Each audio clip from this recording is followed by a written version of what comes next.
Le sable du moule s'est incrusté à la surface du bloc. Pour l'enlever, il doit passer dans une chambre spéciale.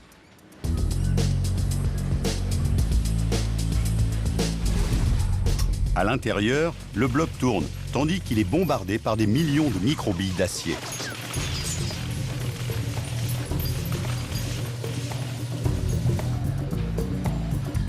Deux minutes plus tard, le bloc moteur est prêt pour l'assemblage.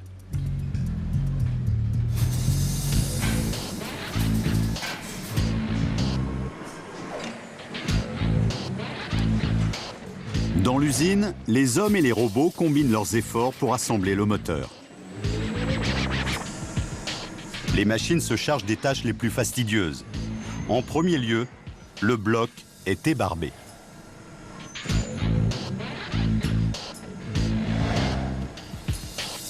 Puis, un autre robot met en place les cylindres dans lesquels coulisseront les pistons. Ensuite, le joint est appliqué. Le montage des injecteurs requiert une intervention humaine.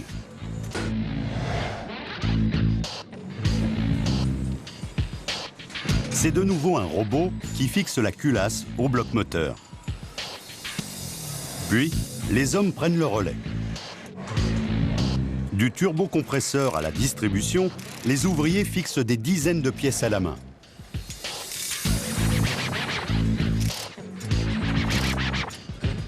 Enfin, le moteur reçoit une couche de peinture anti-corrosion. Pour répondre à la demande, l'usine fabrique 100 000 moteurs par an.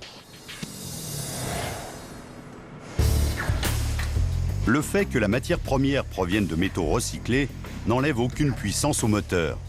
En fait, le moteur de 700 chevaux est fabriqué de la même façon. Mais pour le responsable environnement, Lars Martinsen, la puissance n'est pas la seule qualité dont on doit tenir compte. Les nouveaux moteurs doivent également consommer moins de carburant. Comparé au moteur fabriqué il y a 8 ou 9 ans, celui-ci est 80% plus propre. Il rejette 80% d'émissions polluantes en moins. Et en même temps, la consommation de carburant est réduite de 8 à 10%. Pour y parvenir, l'injection est optimisée par un pilotage numérique. On veut plus de puissance tout en consommant moins de combustible. Le pilotage numérique nous permet d'utiliser le carburant de façon plus intelligente. Le fabricant s'est donc résolument tourné vers les nouvelles technologies. Mais, dans l'atelier de démontage, nous en sommes encore aux anciennes technologies. Du vieux Globetrotter, il ne reste plus que le châssis, les roues et les essieux. Le dépeçage final peut enfin commencer.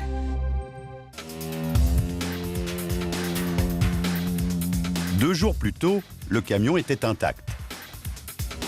Michael et Kenneth vont maintenant découper les restes.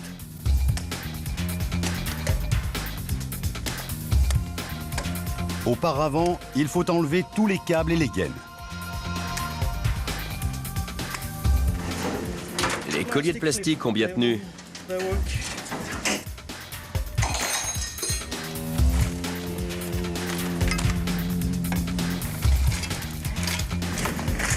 On dirait qu'il y en a des millions. Tout ça a été relié aux commandes de la cabine.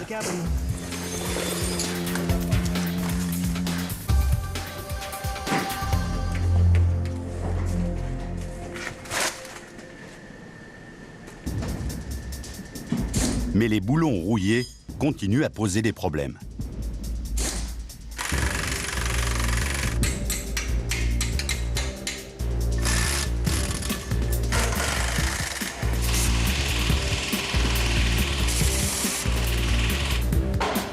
Quand les outils modernes ne suffisent pas, le tempérament viking prend le relais.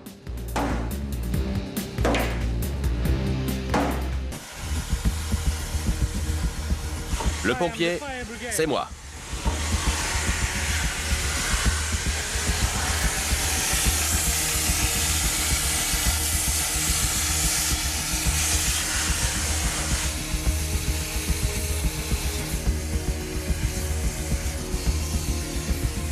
T'en veux un peu? Ouais, ça va me rafraîchir.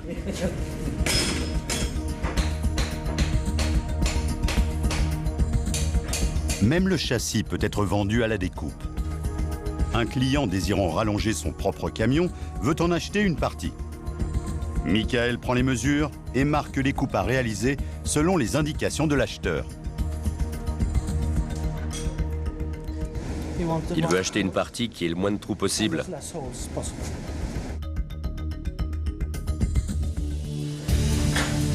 D'abord, les poutres du châssis doivent être dégagées.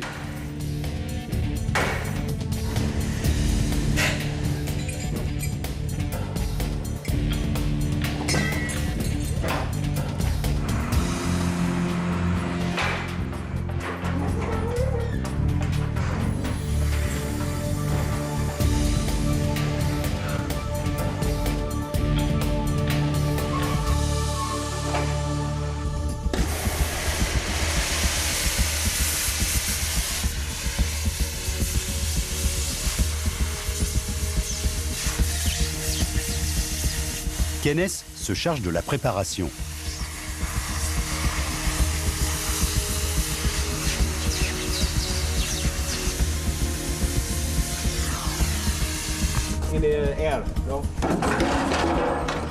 Quelle technique! Mais c'est Michael qui finit le travail. Bravo, Michael. Tu es petit mais costaud.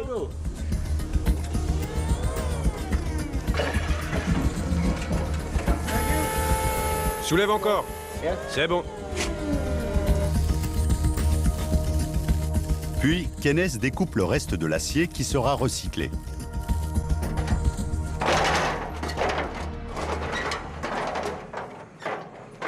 Les poutres du châssis partiront pour la fonderie et seront sans doute transformées en blocs moteurs. Mais pour fabriquer un châssis neuf, l'acier recyclé ne convient pas. Tout le poids du camion repose en effet sur ces poutres. Le châssis sera donc fabriqué à partir d'un acier neuf, plus résistant.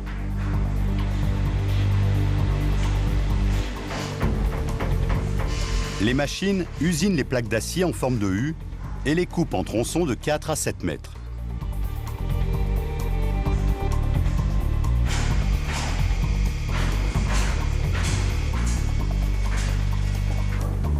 Puis, les trous destinés à l'assemblage sont percés à l'emporte-pièce dans une tôle de presque 1 cm d'épaisseur.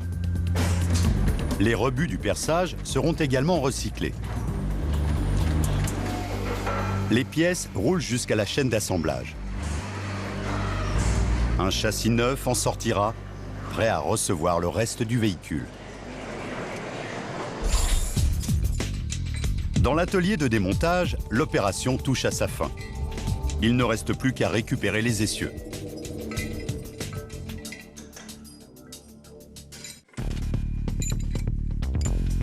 Mais il faut tout d'abord s'acquitter d'une autre tâche fastidieuse. Démonter les roues.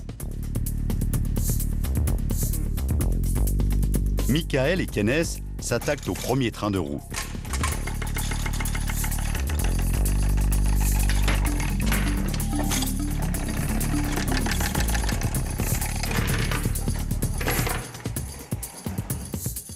Les vieux pneumatiques seront également recyclés.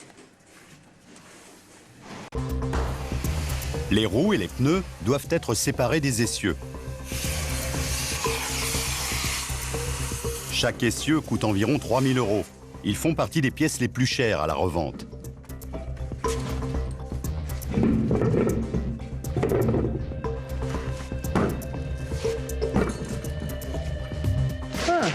C'est bon pour celui-là.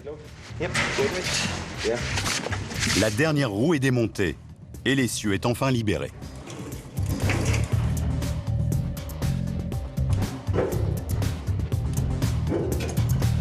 Le démontage est terminé. Mais d'une certaine façon, ce camion roule toujours.